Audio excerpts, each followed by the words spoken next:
بسم الله الرحمن الرحيم. الرحمن علم القرآن خلق الإنسان علمه البيان الشمس والقمر بحسبان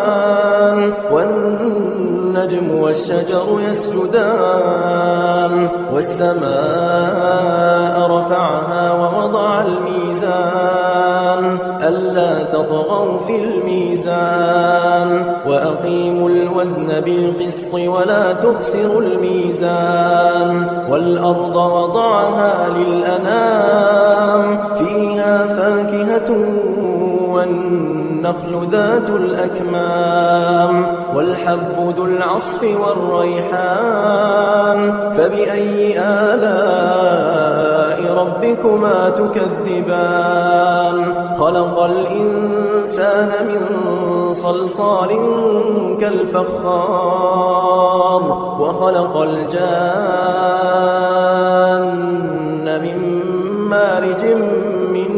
نار فبأي آلاء ربكما تكذبان رب المشرقين ورب المغربين فبأي آلاء ربكما تكذبان مرج البحرين يلتقيان بينهما برزخ لا يبغيان فبأي آلاء ربكما تكذبان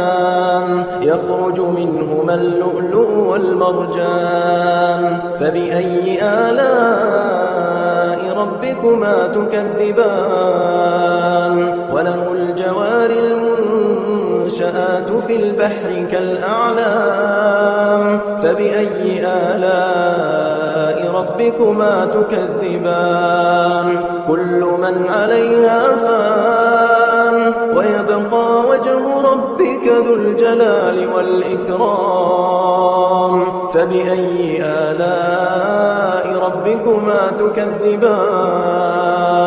يسأله من في السماوات والأرض كل يوم هو في شأن فبأي آلاء ربكما تكذبان سنفرغ لكم أيها الثقلان فبأي آلاء ربكما تكذبان يا معشر الجن والإنس إن استطعتم أن تنفذوا من أقطار السماوات والأرض فانفذوا لا تنفذون إلا بسلطان فبأي آلاء ربكما تكذبان يرسل عليكما شواظ من نار ونحاس فلا تنتصران فبأي آلاء ربكما تكذبان فإذا انشقت السماء فكانت وردة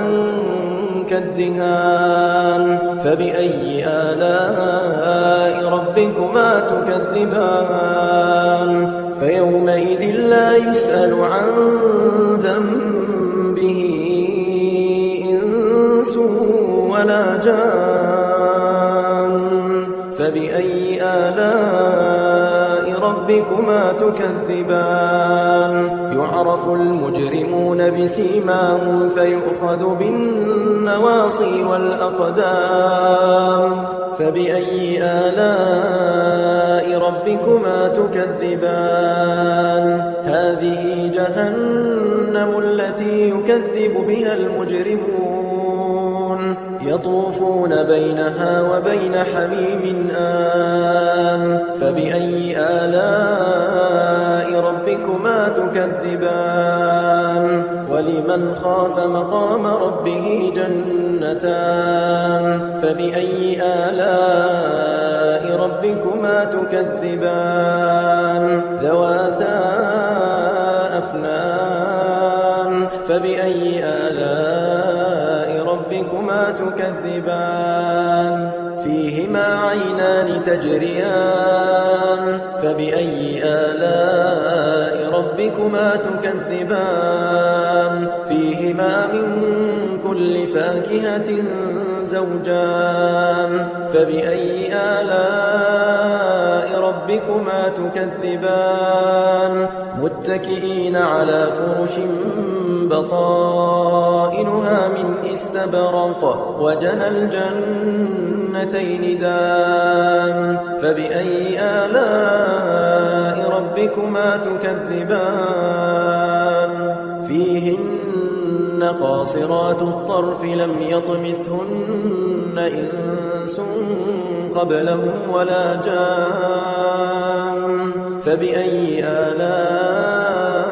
ربكما تكذبان كأنهن الياقوت والمرجان فبأي آلاء ربكما تكذبان هل جزاء الإحسان إلا الإحسان فبأي آلاء ربكما تكذبان ومن دونهما جنتان فبأي آلاء ربكما تكذبان مدهامتان فبأي آلاء ربكما تكذبان فيهما عينان نضاختان فبأي آلاء ربكما تكذبان فيهما فاكهة ونخل ورمان فبأي آلاء ربكما تكذبان فيهن خيرات حسان فبأي آلاء ربكما تكذبان حور مقصورات في الخيام فبأي آلاء ربكما تكذبان لم يطمثهن إنس قبلهم ولا جان فبأي آلاء ربكما تكذبان متكئين على رفرف خضر وعبقري حسان فبأي آلاء ربكما تكذبان تبارك اسم ربك ذي الجلال والإكرام بسم الله